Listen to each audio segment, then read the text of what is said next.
2 күн өтті, 2 күннен кейін сотқа алып барышты.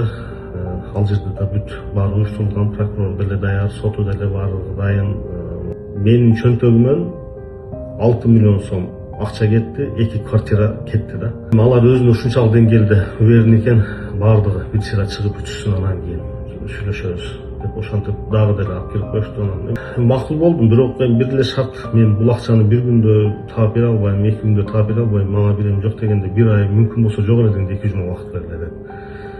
Барсам, Айбеке деле бир квартира бердиңиз го, мага деле ошондой арзан баадагы бир квартира бериң, жана $20,000 бизге 2-3 күндө бере турган акчаңыз барлыгы 5 сурап койгонбуз. 2,5 миллион сом алып келет. Сен 5,5 миллион сом кыласың, анан дагы $10,000 биздин жанагы акчабыздан алып кел, анан калган ошо биздин сага жардам $20,000 ар жагын бир 5 күн ичинде жасап берсек болот дешти. Ыкчам кызматкер, арген деген жигит: Байке, сиздин үстүңүздөн дагы арыздар түшүшү мүмкүн, сиз менен биз ар дайым байланышта болуп турабыз. Анан кийин сиз бирок беспокойство этпеңиз, биз сизге ар дайым жардам беребиз. Мондай кайра уже ичкери кирбейсиз. Саламатсыңарбы? Мен аты жөнүм Чыңгызбек Жанышбекович Самибаев. Мына паспортум менен тааныштырып коеюн. УКМК кызматкери Арген деп тааныштырып бир жигит келип кетүүмдү суранды. 17 ноябрь күнү Алат областынын УКМК башкармалыгынын имаратынын жанынан жолуктук. Жолугар менен да алып кирип кетти. Бүт баары дайын экен. Мен барышыма атайын баягы даярдалган арыз жазуучусу, тергөөчү, ошол ыкчам кызматкер, анан жактоочу бүт баарын даярдап коюшуптур. Заматта үстүмдөн бир ишти токушту. Бул иш туура эмес дегенди кайра айттым мен буларгачы. Бирок сиз көп кызалат болгон, буйруса чыгасыз, бүгүнкү күндө көрүп атасыз, колуңузда болуп аткан процесстерде спонсорский жардам керек, ошону берерсиз менен чыгасыз деди. Анан баягы жерде көрсөтмөлөр ар түрдүүлөр болуп жазылып, мен айткан сөздөрүм так жазылбай атты. Аларды кайра оңдосом мен ушул көрсөтмө аркылуу эле сиз эмне бошоп кетем деп ойлоп атасызбы? Кол коюп көрбөйсүзбү? Бизди менен деле катуу мондай бир тартышууга барбай эле коюң. Бул жерде түшүнүп айттык го, болгон ошол компенсация. Анан эми азыр эле төлөйүн дедим, эми азыр эле ушул азыр эле айтпайсыңарбы алып келбестен эле. Келишели, чечели десек, жогору жактан көрсөтмө берилген, сиз сөзсүз түрдө киришиңиз керек. Анан эми 2 күн ичинде чечип алсаңыз чыгып кетесиз, анан болбосо сот болот, соттон кийин дагы сүйлөшүп чыгасыз. Эми көп отурбайсыз. Бул убактылуу кармоочу жайдан эле чыгасыз, буйруса деп ошентип айтышты. Эми көнбөгөн бир айла жок, эми ал жерде өзүң эркиң өзүңдө эмес экен. Кирдик, ошол жерде УКМКнын убактылуу кармоочу жайына киргизишти. 2 сутка ичинде мен бир тааныштарым, туугандарым издеп, анан байланышка чыгып бир маселени чечкен аракет кылышты окшойт. Берки Унар деген жактоочу келип, биз эми сен менен сүйлөшөлү деди элек, сунуулар боюнча. Бирок аябай көп адамдар байланышка чыгып атат. Анан ошолор чечкен аракет кыла берсин. Ошолор чече алса чечсин, болбосо азыр биз айткан нерсеге сен көнүп, анан эртең чыккандан кийин аябай кымбат болуп калыптыр деген ойдо калба. Ошентип анан эми мен түшүндүм, ал жерде ошол бул маселени жалаң гана биз чече алабыз, сенен эч ким чече албайт деди. Мен бизден башка эч ким чече албайт деп ошентип айтканымчы. 2 күн өтті, 2 күннен кейін сотқа алып барышты. Ал жерде да бүт баары уюштурулган, прокурор деле даяр, соту деле баардыгы дайын. Бир жактуу экендигин толук түрдө мындай көрүп көзүм жетти да, бир жактуу болгончу. Аларда ошол бир уюшулган схеманын мүчөсү экенин толук түрдө көзүм жетти. Бардым 2 айга дагы ошол убактылуу кармоочу жайга 2 ай болсун деп чечим чыгарды соттон. Анан кайра келгенден кийин мен түшүндүм, маселе бул жерде ошол бүт баардыгы уюштурулган, жанагы атайын уюшулган кылмыштуу топ экенин түшүндүм. Булардын алар өзүнө ушунчалык деңгээлде берген экен, баардыгы бир сыйра чыгып өтүшсүн, анан кийин сүйлөшөбүз деп ошентип дагы деле алып кирип коюшту. Анан 1 жума 2 жума убакыт өттү, анан кийин ошо сүйлөшүүлөр башталды. Эми эч кимдин күчү жетпеди, бул жагына биз чечебиз, биздин айтканыбызга макул болосун деп.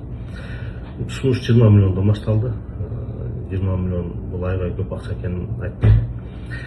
Анан 15 миллионго түштү. Бул деле көп экенин айттым. Анан мен ошол булар тергөөгө алып чыккан убакта жакшы мамиле жасаган таризде үй бүлөңүз менен сүйлөшүп алың, мына адам сурап атат, бул адам сурап атат, ушуну менен сүйлөшүп алың, ошолор менен байланыштырып аткан, ошолордун бирөөсү менен сүйлөшүп атканда ошол 10 миллион сомго жетекчиси макул болду. Ошону берсең чыгасың, кыжалат болбой тур деп ошол айткан сөзүн уктум эле. Анан айттым буларга, менин жетекчиңер 10 миллионго макул болгон экен. Ошону айткыла дагы, мен мондай убакыт бергиле, мен таап берейин, бүтүрөйүн деп. Ошо Арген деген ыкчам кызматкер ошол айтты. Но шеф бүгүн как раз министр здравоохранения болуп, настроениясы жакшы, сиз ошого байланышка чыкпайсызбы, өзүңүз сүйлөшпөйсүзбү, чечип берели маселесин деп. Но маселеңди чечтик, 8 миллион сом акча, дагы 30 миң доллар деп.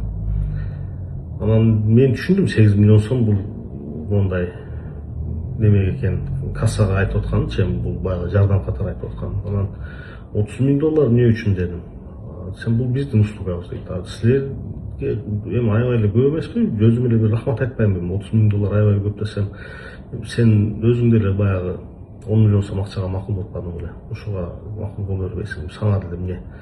Бияка төлөдүң деп. Анан эми баягы жерде кааласаң ушул дедим, каалабасаң азыр бул дагы министр болуп кетти, азыр башка жетекчи келет, ал эми өзү каалагандай уже чечет, анда ал кандай чечим кабыл алат, сен эми мондай ишкерсиң, может көбүрөөк сумманы айтат, дагы может башкача болот.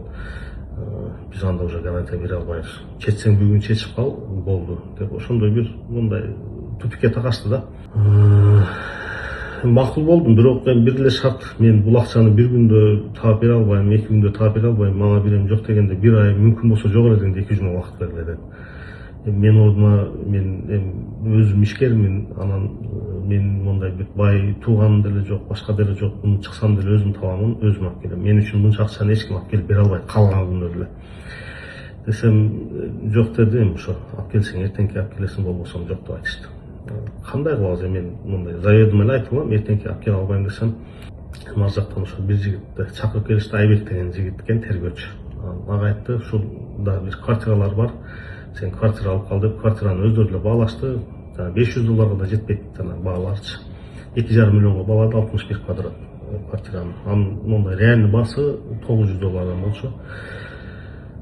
Но 2,5 миллион сом алып келет. Сен 5,5 миллион сом кыласың, анан дагы 10 миң доллар биздин жанагы акчабыздан алып кел, анан калган ошо биздин сага жардам 20 миң долларын ар жагын бир 5 күн ичинде жасап берсең болот дешти. Алардын ортосунда дагы эсеп бар экен. Айбек деген тергөөчү менен Мунардын. Ал кайра айтып атты, байке мен бир аз эле бөлүгүн берем, сиз билесиз да, жанагы машинанын эсебинен өзүңүз жабасыз деп. Сиз төлөйсүз деп эле ошентип экөө талашып атышты, но мага айтышты, сен короче беспокоиться этпе, бул жагы 2,5 миллион дайым, 5,5 миллион анан 10 миң доллар тап депчи.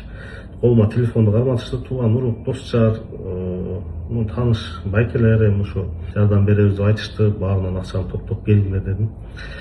Эртеси күнү ошо кечке жууп кайра чакырышты, туугандарым акчаны топтоп дайындашкан экен, уже алып келип беришти ошол Нуртилектин кабинетине.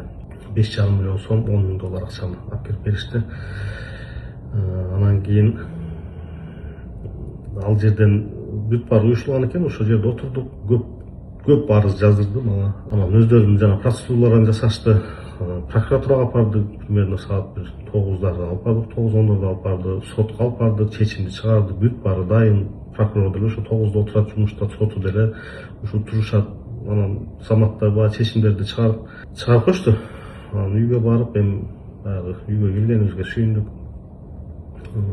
1-2 күн жанагындай кудай өткөрдүк, башка кылдык. Баламдын да ошо бир лечениялары бар эле, процедуралары, ал боюнча да Бишкекке барышыбыз керек эле.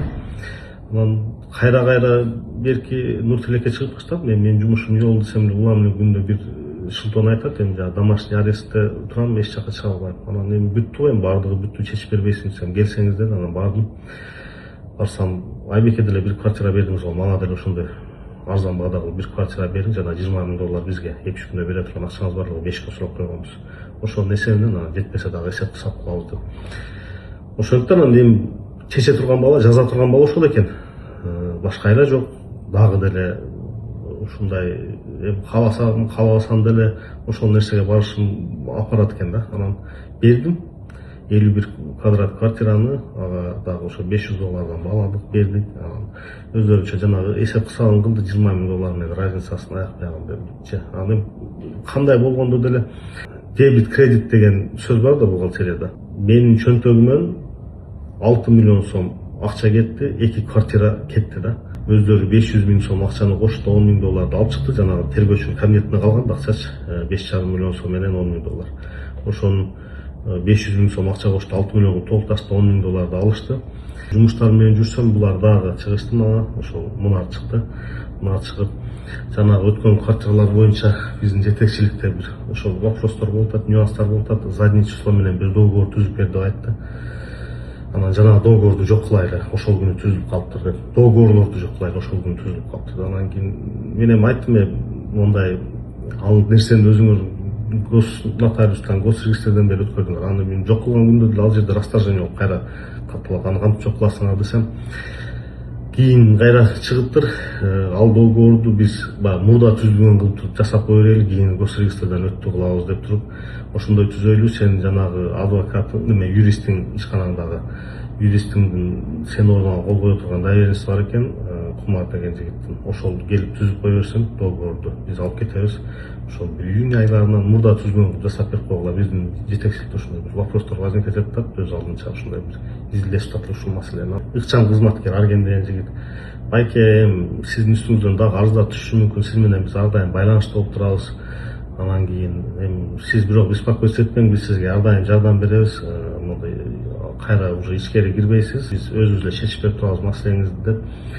Мен ушул кайрылуумду жасап, арызымды жазып, ушундай бир аракет көргөн туура көрдүм да. Себеп дегенде бул нерсе биздин коомубузга керек, бул нерсе Жалал Абад элине керек. Себеп дегенде бул мындай жасалган жумуштар жоопсуз калбаш керек да. Бул ар дайым мамлекеттин, мыйзамдын өйдөлүгү ар дайым тастыкталыш керек.